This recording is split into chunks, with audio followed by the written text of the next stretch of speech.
Pacific ocean हमारी सोच से भी ज़्यादा बड़ा है। चिली के साहिली समंदर पर पैसिफिक ओशन में अगर अर्थ के आर पार सुराख भी किया जाए तो तब भी वो सुराख अर्थ की दूसरी साइड पर पैसिफिक ओशन पर ही निकलेगा। दोस्तों, वैसे तो इस दुनिया में टोटल 5 ओशंस पाए जाते हैं। इन 5 ओशंस में से सबसे बड़ा ओशन पैसिफिक ओशन कहलाता है और ये टोटल 165 मिलियन स्क्वायर किलोमीटर के एरिया पर फैला हुआ है। आपको यह बात जानकर हैरानी होगी कि हमारी दुनिया का टोटल लैंड यानी कि टोटल सुख से हिस्सा 148 मिलियन स्क्वायर किलोमीटर के एरिया पर फैला हुआ है, जिसका मतलब ये हुआ कि बाकी 4 ओशंस को हटाकर सिर्फ अगर पैसिफिक ओशंस की ही बात की जाए तो वो अकेला ही हमारी पूरी दुनिया के तमाम पहाड़ों, रेगिस्तानों, जंगलों और आइलैंड्स से भी काफ़ी ज़्यादा बड़ा है।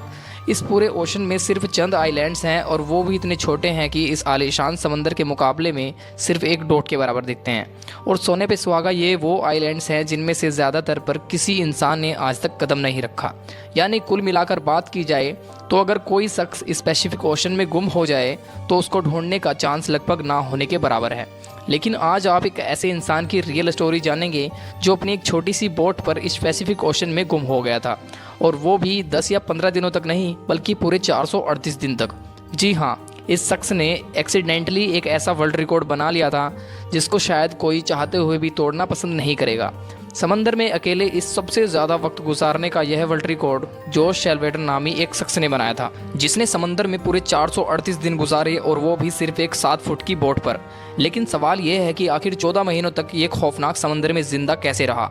लेकिन इससे पहले हम ये जान लेते हैं कि आखिर ये समंदर में गया ही क्यों था। ये बात है 2012 की, जब मैक्सिको के एक छोटे से गांव कोस्टा एजुल में ये जोश एल्वरिंगा नामी शख्स रहता था। जोश उस वक्त 36 साल का था और वह एक एक्सपर्ट मछुआरा भी हुआ करता था।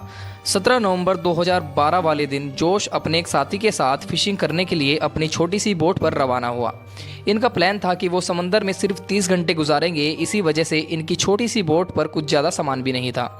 इस 7 फुट की बोट में सिर्फ एक इंजन और एक रेफ्रिजरेटर था जिसमें वो मछलियों को स्टोर करते थे। अपने साथ सिर्फ एक दिन का खाना पीना लेकर जाने वाले जोश को ये कहाँ मालूम था कि उनके अगले 438 दिन जिंदगी के बदतरीन दिन होने वाले हैं। वो मैक्सिको के साहिल से 120 किलोमीटर दूर गए और अपना जाल समंदर में बिछा दिया।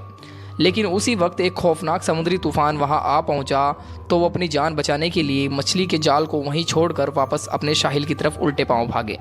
पूरे 6 घंटे बोट को मुसलसल तेज़ रफ्तार से भगाते रहे और सुबह के 7 बजे वो अपने साहिल से सिर्फ 20 किलोमीटर दूर थे और उनको अपना गांव भी नज़र आने लगा था। वो इस तूफान को तो काफ़ी दूर पीछे छोड़ आए थे, लेकिन अब उनकी किस्मत काम करना छोड़ गई थी। साहिल से सिर्फ 20 किलोमीटर की दूरी पर उनकी बोट का इंजन खराब हो गया था। अब ना ही उनके पास जप्पू थे और ना ही बोट की डायरेक्शन कंट्रोल करने वाले सेल, लेकिन उनके पास एक रेडियो था जिसके ज़रिए उन्होंने अपनी लोकेशन अपने बॉस को भेजी और उनके जवाब का इंतज़ार करने लगे। लेकिन उसके बाद जो हुआ वो हर मछुआरे का घिनौना ख्वाब होता है। जी हाँ, अपने बॉस के जवाब का वेट करते करते उनकी रेडियो की बैटरी भी जवाब दे गई और अब इन दोनों मछुआरों का बाहर की दुनिया से कॉन्टैक्ट बिल्कुल ख़त्म हो चुका था। जोश एल्वरिंगा और उसका साथी अभी इसी शौक में थे कि अचानक वो हुआ जिसका बिल्कुल भी अंदाज़ा भी नहीं लगाया जा सकता। तेज़ हवाओं ने उनको वापस समंदर की तरफ धकेलना शुरू कर दिया था और जो साहिल उनको नज़र आ रहा था वो आहिस्ता आहिस्ता उनसे दूर होता चला गया। उसके बॉस ने एक सर्च पार्टी भी बनाई और उनको पैसिफिक ओशन में भी ढूंढा, लेकिन अब बहुत देर हो चुकी थी क्योंकि जैसे जैसे दिन गुजरते जा रहे थे जोश और उसके साथी का बचना काफ़ी मुश्किल समझा जा रहा था। इसी हादसे को अभी 5 दिन गुजर चुके थे और हवाओं ने जोश की बोट को साहिल से 450 किलोमीटर धकेल दिया था। वो समंदर में ऐसे हिस्से में पहुंच चुके थे जहां हर डायरेक्शन में सिर्फ पानी ही पानी नज़र आ रहा था। उनको मालूम था कि उनकी बोट इतनी छोटी है कि उसको दूर से भी स्पॉट नहीं किया जा सकता। ना ही उनके पास कोई फ्लेयर गन थी और ना ही वो आग लगाकर धुएं से सिग्नल दे सकते थे। यानी जोश एल्वरिंगा और उसके साथी को अच्छी तरह से समझ आ चुका था कि उनके बचने का चांस अब 1% से भी कम है। जो खाना पीना वो साथ लाए थे वो पहले ही ख़त्म हो चुका था, इसलिए अब पेट भरने के लिए उन्होंने अपने हाथों से ही उन परिंदों को पकड़ना शुरू कर दिया था जो उनकी बोट पर आकर बैठते थे, या फिर बोट के आसपास मौजूद मछलियों को पकड़कर कच्चा खाने लगे। समंदर का खारा पानी पीने से इंसान की मौत हो सकती है, इसी वजह से उन्होंने बारिश का पानी समंदर में तैरने वाली प्लास्टिक की बोतल में जमा करके पीना शुरू किया। लेकिन जब बारिश कई दिनों तक नहीं पड़ती थी तब वो अपनी प्यास बुझाने के लिए मछलियों और टर्टल्स का खून पीते थे, वो भी तब जब वो उनको पकड़ने में कामयाब होते थे। दिन गुजरते गए और फिर महीने, ये दोनों जिस मेंटल टॉर्चर से गुजर रहे थे वो इमेजिन करना भी हमारे लिए बहुत ज़्यादा मुश्किल है। आखिरकार जोश एल्वरिंगा का साथी ये टॉर्चर बर्दाश्त ना कर सका और 4 महीनों के बाद उसने सुसाइड कर लिया। अब इस छोटी सी बोट पर बात करने के लिए भी जोश के पास कोई नहीं था और वो चारों तरफ घिरे इस समंदर में अकेला ज़िंदगी गुजारने लगा। मैप में देखा जाए तो एक अंदाजे के मुताबिक अब जोश पैसिफिक ओशन के इस हिस्से में मौजूद था और ये दुनिया का खामोश तरीन हिस्सा माना जाता है। हत्या के यहाँ से कार्गो शिप भी कभी कभार होकर गुजरती है। मैक्सिको के साहिल को छोड़े 6 महीने से ज़्यादा हो चुके थे और इस दौरान जोश ने अपने साथी को भी खो दिया था। इसी वजह से वह काफ़ी ज़्यादा फ्रस्ट्रेटेड भी हो चुका था। एक दिन जोश को दूर समंदर में एक कार्गो शिप गुजरती दिखाई दी। पिछले 6 महीनों में वो पहली शिप देख रहा था और ये मंजर देखते ही उसकी ज़िंदा रहने की उम्मीद वापस से जागने लगी।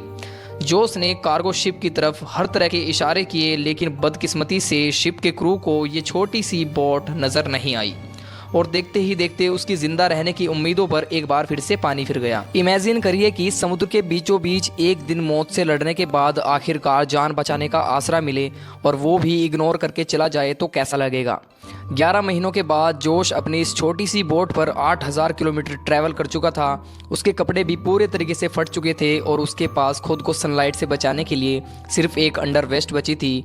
आखिरकार वो घड़ी आ ही गई जब किस्मत जोश पर मेहरबान हो गई। 13 जनवरी 2014 को, यानी पूरे 14 महीने के बाद, जोश ने आसपास पानी में नारियल तैरते देखे। वो समझ गया था कि कोई आइलैंड करीब आ चुका है जहां लगे नारियल पेड़ों से टूटकर पानी में तैर रहे हैं। थोड़ी देर बाद उसको वाकई में एक आइलैंड नज़र आने लगा। उसको डर था कि कहीं ये आइलैंड भी उससे मिस न हो जाए, इसी वजह से वो पानी में कूद गया और स्विम करके आइलैंड पर पहुंच गया।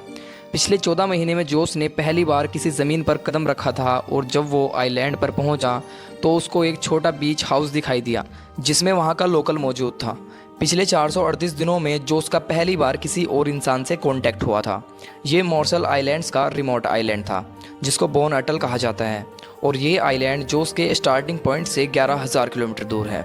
ये भी जो उसकी किस्मत थी कि वह समुद्र के एक छोटे से डॉट जितने आइलैंड के करीब पहुंच गया था, वरना अगर जोश से ये आइलैंड भी मिस हो जाता तो अगला स्टॉप उसका फिलीपींस में होता, जो कि इस आइलैंड से भी 5000 किलोमीटर दूर है। वहां से जोश को वापस अपने घर भेजा गया, जहां पहुंचते ही उसको एक और मुसीबत ने घेर लिया।